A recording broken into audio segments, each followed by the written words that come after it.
Oke, baik. Nah, sekarang begini. Ini sudah hasil. Kemudian untuk melihat level, ini kan hasil pertama nih, hasil pertama. Nah, untuk melihat levelingnya mana yang paling penting nih, kita lihat apa namanya? Yang satu lagi. Nah, yang ini. Yang level ini, ada ya? Tinggal klik. Nah, ini dia, ini levelingnya nih. Ini levelingnya, Pak. Iya. Coba lihat nih. 167 ternyata. Nah, coba lihat, ini kan agak berbeda ya dengan kuadran tadi. Coba lihat. Iya. Di sini ternyata hasil menunjukkan bahwa berdasarkan jawaban para responden, expert, tadi kita kan bertiga kan sebagai expert begitu, dengan pemahaman kita misalnya, asumsinya sudah benar lah. Ternyata dari 7 subelemen stakeholder atau aktor dalam pengembangan wisata di perbatasan, dalam hal ini di Talaud, ternyata ada 3 level. Ada 3 level, level 1, 2, 3. Oke? Iya. Nah, dari antara 7 ini, dari 3 level ini, ternyata level 1 inilah yang paling, paling prioritas, yang paling penting, yang paling krusial. Elemen kunci ya? Elemen kunci, betul. Apa saja? 1, Dinas Pariwisata. Oke. 2, Pemprov. Tadi kan juga benar ya, Dinas Pemprov kan sebagai independen tadi ya. Iya. Nah, juga universitas di sini. Coba lihat. Universitas dia sebagai elemen kunci ternyata kalau di sini. Meskipun tadi di kuadran dia masuknya linkage ya. Iya. Nah, gitu. Nah, jadi 3 subelemen inilah, 3 stakeholder inilah yang menentukan berhasil tidaknya pengembangan pariwisata perbatasan. Gitu. Bacanya begitu. Artinya 3 elemen ini, 3 subelemen inilah yang misalnya regulator ya kan, seberapa dia bisa menghasilkan regulasi yang baik dan mendukung gitu ya. Kemudian mungkin universitas ada penelitian riset tentang berbasis riset yang sudah yang benar dan menunjukkan bahwa memang ini potensial misalnya kan gitu ya, misalnya dan seterusnya. Ini masuk analisisnya ini ya, make sense ya. Nah, seperti itu. Jadi 3 elemen kunci inilah yang menentukan berhasil tidaknya pengembangan pariwisata di perbatasan. Gitu, Pak. Nah, kalau ini arti lainnya adalah mungkin gini, Pak. Oh, berarti ini universitas harus dikasih dana misalnya. Dikasih dana penelitian yang lumayan besar misalnya agar meriset dan meneliti lebih presisif dalam kerangka pengembangan pariwisata Talaud kan gitu misalnya. Demikian juga dinas pariwisata kabupaten dan provinsi yang harus punya regulasi undang-undang atau peraturan perda misalnya gitu ya yang mendukung kan gitu. Pak, saya nanya boleh? Silakan.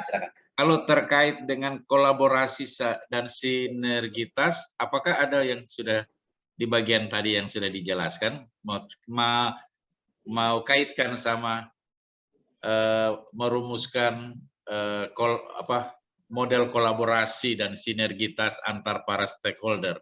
Ya ini model inilah yang kita sebut kolaborasi dan sinergitas ini, model ini. Kan ini kan ternyata ini nih harus sinergi antara ini, kolaborasi antara pemerintah dengan kampus. Nah, ini seperti ini. Ini tuh model. Ini ya modelnya ya. Iya. Jadi yang saya nyari yang di mana ya? Iya ini. Jadi rumusan yang kedua itu dijawabnya oleh model ini, Pak. Gitu. Cara bacanya gimana, Pak? Kalau terkait bahwa jadi antara bahwa model kolaborasi atau sinergi antara stakeholder dalam kerangka pengembangan pariwisata perbatasan, maka ini nih elemen kuncinya adalah 3 ini gitu. Artinya di antara pemerintah dan kampus universitas dan akademik ya, itu perlu kolaborasi yang baik, baik itu dari sisi undang-undang maupun juga basis riset, misalnya undang-undang tapi berbasis riset misalnya gitu, agar hasil itu atau mungkin itu kalkulasinya tepat, misalnya Oh iya, nanti kan talaud kan mungkin perlu biaya dan seterusnya kan untuk pengembangan. Nah itu misalnya begitu dan seterusnya. Nah, harus ada risetnya yang riset base gitu ya, research base berbasis riset. Jadi untuk keberhasilan. Nah itu ini. Kemudian setelah itu dari kalau 3 ini sudah berhasil, sudah sukses, maka kemudian dia akan berdampak kepada yang atasnya 5 dan 4. Jadi komunitas dan asosiasi. Dan terakhir adalah level 3, level paling atas dia adalah masyarakat dan pelaku usaha nanti akan mengikuti lah gitu ya, akan mengikuti sebenarnya. Kalau elemen kunci ini di drive atau di shock atau diberikan prioritas lebih dulu gitu ya dari sisi undang-undang dan seterusnya. Jadi bukan pelakunya, jangan ini pelakunya, pelaku usahanya atau masyarakatnya, tapi regulasi dulu gitu, regulasi dulu gitu Pak. Pak, berarti saya bisa katakan bahwa kalau kaitkan sama strategis, berarti strategis pengembangan adalah ketika ketiga elemen kunci ini, kita yang berarti strategis pengembangan bisa dilihat dari grafik ini ya? Belum Pak. Kalau belum. Strategi itu bisa ini, tapi menurut saya bisa berbeda. Bisa berbeda. Gitu. Jadi berarti ini hanya lebih ke kolaborasi dan sinergitas ya. Kolaborasi dan sinergitas antar stakeholder ini ya. Antar stakeholder. Strategi mungkin Bapak nanti bikin lagi. Mungkin jadi masih ISM tapi mungkin kebutuhan gitu Pak. Misalnya nanti kebutuhan itu nanti berupa strategi-strategi. Misalnya ya undang-undang mempersiapkan peraturan Perpu atau Perda terkait percepatan percepatan proyek wisata perbatasan. Jadi berupa kayak gitu Pak, berupa kayak strategi. Kemudian misalnya peningkatan. Jadi harus cari lagi Pak, harus cari sub-elemen gitu. Itu di bagian kebutuhan ya? Ya, betul, di kebutuhan. Atau mungkin ada kendalanya dulu, sebelum kebutuhan mungkin ada kendala-kendalanya dulu nanti. Ya gitu Pak, seperti itu. Tapi prosesnya seperti tadi ya Pak? Betul sekali, betul sekali. Artinya rumusan riset Bapak yang kedua dan ketiga bisa dilakukan oleh ISM atau juga bisa yang cara lain, yang ketiganya. Yang keduanya menurut saya sudah cocok pakai ini, nomor rumusan 2-nya. Tapi rumusan 3-nya yang strategi itu bisa dengan ISM, dengan tadi kebutuhan tadi itu, atau bisa dengan yang lain, misalnya AHP, ANP, dan seterusnya gitu Pak. Lebih cocok kemana Pak? AHP ya? AHP bagus, tapi nanti harus ini lagi Pak, harus nyari kriteria mungkin lebih lagi, tapi mungkin lebih cocok. Bisa juga itu yang ya AHP, tapi nanti Bapak harus cari kriterianya, alternatifnya dan seterusnya, alternatif strategi dan seterusnya gitu.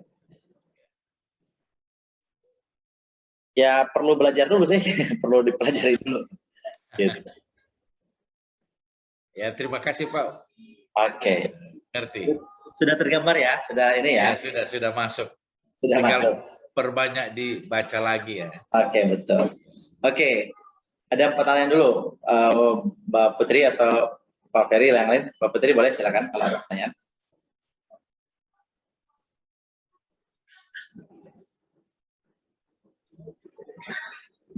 Kalau yang others itu apa Pak? Yang terakhir?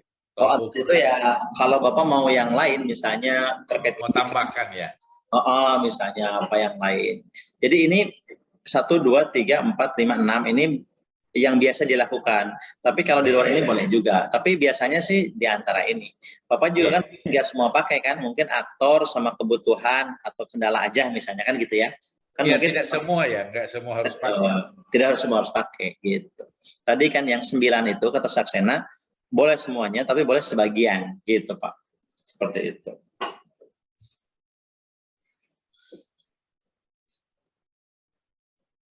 Oke? Ya, oke. Nah, untuk hasil akhir bisa begini sebenarnya. Ini bisa dikontrol print screen. Lalu kemudian nanti disimpan di Word gitu.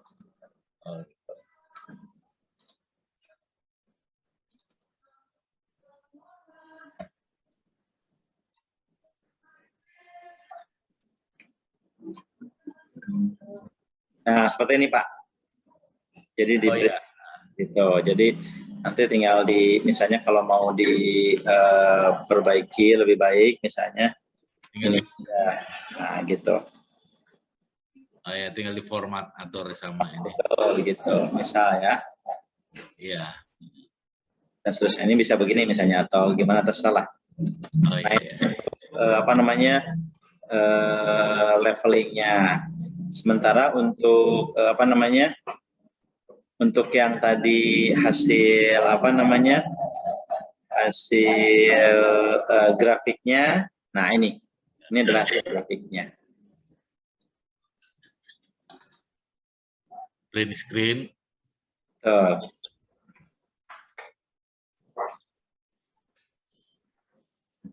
Nah, begini contohnya, Pak.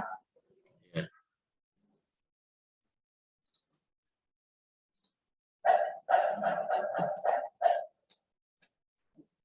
Ini contoh ya, Pak ya. Iya. Ya.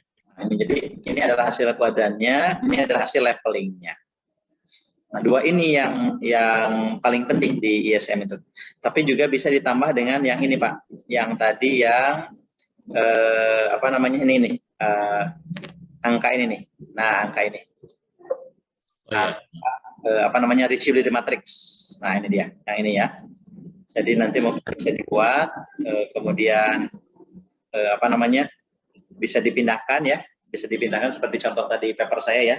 Nah, nanti mungkin manual ini ya, mungkin manual. Nah, nanti itu sebagai pengantar apa hasil awalnya sebelum ke hasil ini, sebelum ke hasil grafik leveling apa gambar yang levelingnya dan kuadran ya, dan kuadrannya begitu. Oke, ada pertanyaan? Silakan.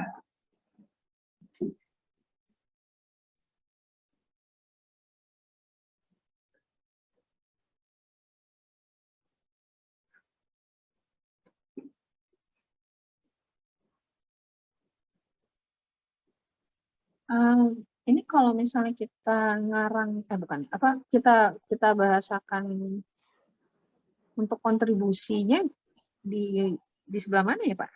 Kontribusi apa tuh? Penelitian ini. Maksudnya kontribusi apa tuh? Dari grafik ini kan helikopter view gitu kan. Jadi apa maksudnya kita bisa ngambil di sini nih signifikansi penelitiannya dari mananya ya, Pak ya?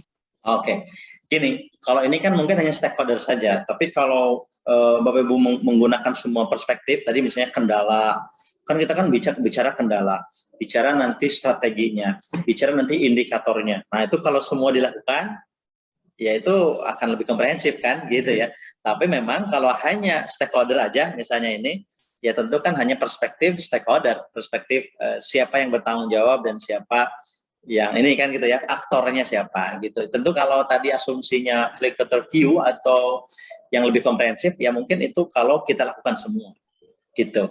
Atau tidak semua, mungkin beberapa aspek yang penting. Kalau saya sih yang seringnya itu 4 atau 5 aspek, Pak. Jadi ini stakeholder sering saya lakukan. Kemudian yang kedua adalah tadi terkait kendala biasanya. Kendala sebelum strategi itu kendala. Kendala apa saja dalam pengembangan apa wisata ini ya, wisata perbatasan ini. Pasti ada kendala tuh, kendala SDM, kendala apa. Nah, itu berarti kita harus elaborasi itu sub elemennya. Karena itu kan berarti harus banyak baca dan seterusnya ya, di interview.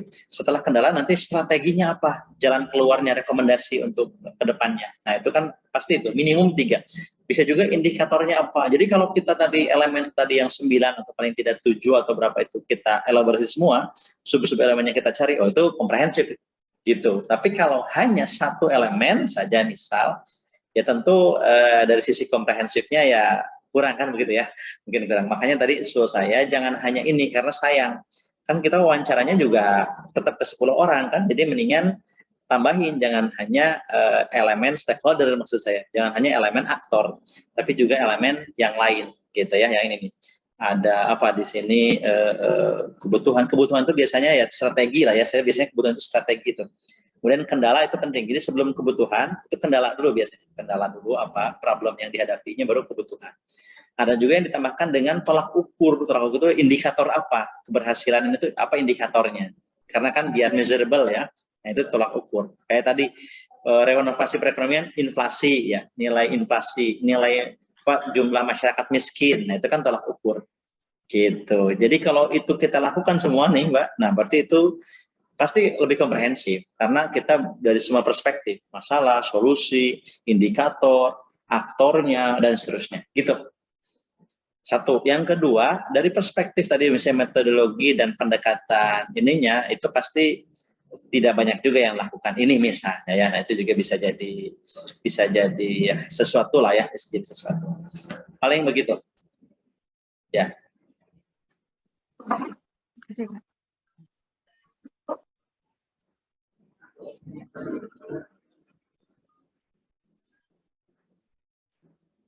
Oke. Kalau dari penelitian ini berarti tadi Dinas Pariwisata, Pemprov, dan Universitas kasih peranan yang paling penting gitu ya Pak ya?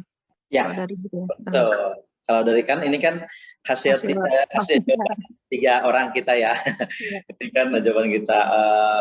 Meskipun tadi kan mungkin Mbak Putri kan menjawab berbeda ya, tapi kan kalau di rata-rata hasilnya begini. Ya karena kan ini hasil rata-rata ya, ini hasil rata-rata semua responden. Bisa jadi kan, oh tadi perasaan saya lebih beratnya ke yang mana kan gitu ya. Nah tapi ini adalah rata-rata dari 3 orang. Nah tapi kalau respondennya bertambah dan seterusnya kan bisa jadi berbeda ya, bisa jadi berbeda dan seterusnya. Gitu.